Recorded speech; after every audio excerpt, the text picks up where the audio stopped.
ಹೊಳೆನರಸೀಪುರ ಪಟ್ಟಣದ ಶ್ರೀ ಲಕ್ಷ್ಮೀ ನರಸಿಂಹಸ್ವಾಮಿ ದೇವಾಲಯದಲ್ಲಿ ವೈಕುಂಠ ಏಕಾದಶಿ ಪ್ರಯುಕ್ತ ಆಂಡಾಳ್ ಸೇವಾ ಸಮಿತಿ ಹೆಸರಿನಲ್ಲಿ ಸೇವಾರ್ಥಕ್ಕೆಂದು ಭಕ್ತರಿಂದ ಹಣ ಸಂಗ್ರಹಿಸಿದ ವಿಷಯ ಬಹಿರಂಗಗೊಂಡಿದ್ದು, ಮುಜರಾಯಿ ಇಲಾಖೆ ದೇವಾಲಯದಲ್ಲಿ ಈ ರೀತಿಯ ಕಾರ್ಯಕ್ಕೆ ಅವಕಾಶವಿದೆಯೇ ಎಂದು ಪ್ರಶ್ನಿಸಿರುವ ಭಕ್ತರು ತಾಲೂಕು ಆಡಳಿತದ ಬಗ್ಗೆ ಬೇಸರ ವ್ಯಕ್ತಪಡಿಸಿದ್ದಾರೆ.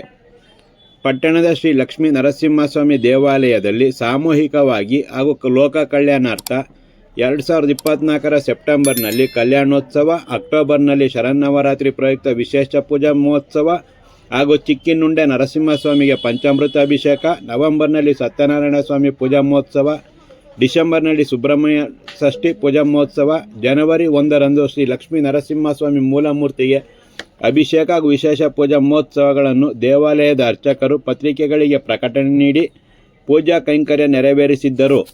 ಆದರೆ ಶುಕ್ರವಾರ ವೈಕುಂಠ ಏಕಾದಶಿ ಪ್ರಯುಕ್ತ ಆಂಡಾಳ್ ಸೇವಾ ಸಮಿತಿ ಹೆಸರಿನಲ್ಲಿ ಭಕ್ತರ ಭಾವನೆಗಳನ್ನು ಬಳಸಿಕೊಂಡು ಸೇವಾರ್ಥ ಹೆಸರಿನಲ್ಲಿ ಯಾವುದೇ ರಶೀತಿ ನೀಡದೆ 60ಕ್ಕೂ ಹೆಚ್ಚು ಜನರಿಂದ ಪ್ರತಿಯೊಬ್ಬರಿಂದ 1,000 ರೂಪಾಯಿ ಹಣ ಸಂಗ್ರಹಿಸಿ ಪೂಜೆ ನೆರವೇರಿಸಲಾಗಿದೆ. ಆದರೆ ವೈಕುಂಠ ದ್ವಾರದ ಮೇಲೆ ಪರಿವಾರ ಸಮೇತ ಶ್ರೀಮನ್ ನಾರಾಯಣ ಸ್ವಾಮಿ ಪ್ರತಿಷ್ಠಾಪಿಸಿ ಪೂಜಿಸದೆ ಶ್ರೀದೇವಿಯ ಮೂರ್ತಿಯನ್ನು ಪೂಜಿಸಲಾಗಿದೆ. ಶ್ರೀ ಆಂಡಾಳ್ ದೇವಿ ಸೇವಾ ಸಮಿತಿ ಹೆಸರಿನಲ್ಲಿ ಮುಜರಾಯಿ ಇಲಾಖೆ ದೇವಾಲಯದಲ್ಲಿ ಖಾಸಗಿ ವ್ಯಕ್ತಿಗಳು ಭಕ್ತರಿಂದ ಹಣ ಸಂಗ್ರಹಿಸಲು ಅವಕಾಶವಿದೆಯೇ ಎಂದು ಪ್ರಶ್ನಿಸಿರುವ ಭಕ್ತರು ತಾಲೂಕು ಆಡಳಿತದ ಬಗ್ಗೆ ಬೇಸರ ವ್ಯಕ್ತಪಡಿಸಿದ್ದಾರೆ.